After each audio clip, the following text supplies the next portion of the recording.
மக்களே, டைம் இப்போ நைட்டு 8:45 ஆகுது.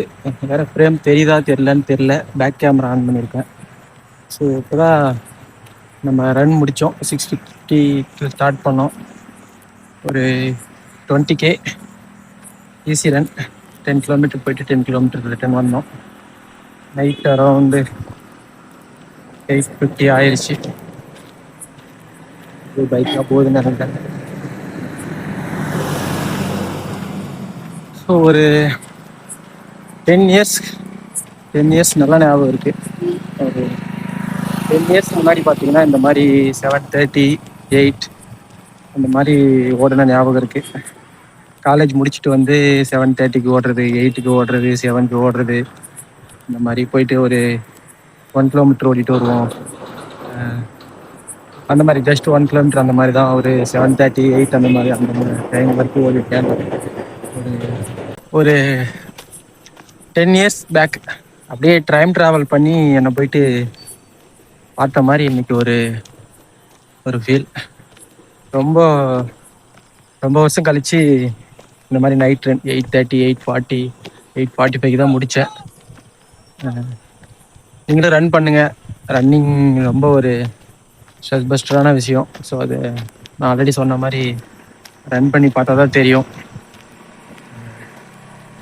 அல்ட்ரா அப்படின்ற ஒரு தாட் மண்டக்குள்ள வருது. நல்ல டைம் பண்ணலாம், நல்ல அச்சீவ்மெண்ட் பண்ணலாம், என்னென்னமோ இடத்துக்கு போகலாம் அப்படின்ற தாட் போயிட்டு ரன்னிங் நமக்கு பிடிக்கும்.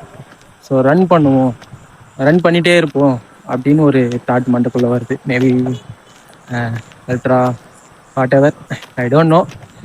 ஃபியூச்சர் எப்படி என்ன ஈவெண்ட் ஃபோக்கஸ் பண்ணுவோம் என்னன்னு ஒன்றும் தெரியல. மேபி இருக்கலாம். இந்த மாதிரி தாட்ஸ்லாம் இன்னைக்கு ஓடிட்டு இருக்கும்போது மைண்ட்குள்ளே வந்து இருந்தது. இந்த ரன்னிங்ன்ற விஷயம் வந்து எப்படி சொல்கிறது, ஒரு ரத்தமும் சதையும் கலந்த மாதிரி ஒரு டெய்லி ஒரு ஹேபிட்டாக மாறிடுச்சு. அது ஒரு அடிக்ஷனாக மாறிடுச்சு. ஏன்னா ட்ரிங்க்ஸு, தம் இந்த மாதிரி அடிக்ஷனில் போகிறவங்களாம் எந்த டைம் என்னன்னு பார்க்குறதில்ல, எப்போ வேணாலும் குடிக்கிறாங்க. ஸோ நம்மளும் எப்போ வேணால் ரன் பண்ணலாம் அப்படின்னு ஒரு தாட்டு தான். ஸோ இன்றைக்கி ஒரு 8:40க்கு முடித்தோம். மேபி நெக்ஸ்ட் வீக் பௌர்ணமியில் night run, maybe mid night run, morning run இந்த மாதிரி போடலான்னு ஒரு பிளான்ஸ்லாம் இருக்குது. லெட்ஸ் சி, மேபி பிளான் பண்ணுவோம். ஸோ நம்ம போலீஸ் ஆஃபீஸர் ஒருத்தர் சொல்லுவார், என்ன சாப்பிடலாம், என்ன வேணால் சாப்பிடலாம் அப்படின்ற மாதிரி. எப்போ ரன் பண்ணலாம், எப்போ வேணால் ரன் பண்ணலாம், உங்களுக்கு எப்போல்லாம் தோணுதோ அப்போல்லாம் ரன் பண்ணுங்கள். ஸ்ட்ரெஸ் பஸ்டர்னால் ரன் பண்ணுங்கள், போர் அடித்தா ரன் பண்ணுங்கள், பிடிச்சாலும் ரன் பண்ணுங்கள், பிடிக்காட்டி ரன் பண்ணுங்கள். தம் அடிக்கணும்னு தோணுதா டைவெர்ட் பண்ண ரன் பண்ணுங்கள், சரக்கு அடிக்கணும்னு தோணுதா டைவெர்ட் பண்ண ரன் பண்ணுங்கள். ஸோ ரன் பண்ணுங்கள், அதை எக்ஸ்பீரியன்ஸ் பண்ணுங்கள். எக்ஸ்பீரியன்ஸ் பண்ணால் தான் அதோட இந்த ஃபுல் எனர்ஜி, ஃபுல் ஃபீல் வந்து தெரியும். அதுக்குள்ளே ஒரு கால் வந்துருச்சு.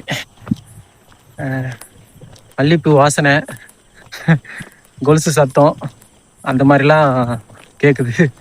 கோஸ்ட் ப்ரோ எதுவும் வந்துட்டாரான்னு தெரியல. மேபி கதை கேட்க வந்திருப்பாருன்னு நினைக்கிறேன். ஸோ நம்ம ஸ்டோரிக்குள்ளே வருவோம். இன்றைக்கி ஒரு ஈஸி ரன் பண்ணோம். 20K 10K போயிட்டு 10K யூட்டன் ஈஸி ரன். ஜாலியாக போயிட்டு ஜாலியாக வந்தோம் மெயின் ரோட்டில். நல்ல ஒரு எக்ஸ்பீரியன்ஸ். ஸோ ரன்னிங் அதை எக்ஸ்பீரியன்ஸ் பண்ணால், ரன் பண்ணால் மட்டும்தான் தெரியும். கதையில் கேட்குறதும் காதில் கேட்குறத விட ரன் பண்ணி பாருங்கள். கோஸ்ட் ப்ரோ கேட்டுருப்பார் பின்பக்கமாக நின்றுட்டு. கோஸ்ட் ப்ரோ நீங்களும் வாங்க, ரன் பண்ணுவோம். ஸோ எல்லோரும் ரன் பண்ணுவோம். ரன் பண்ணி பாருங்கள், நல்லா தூக்கம் வரும். Good night.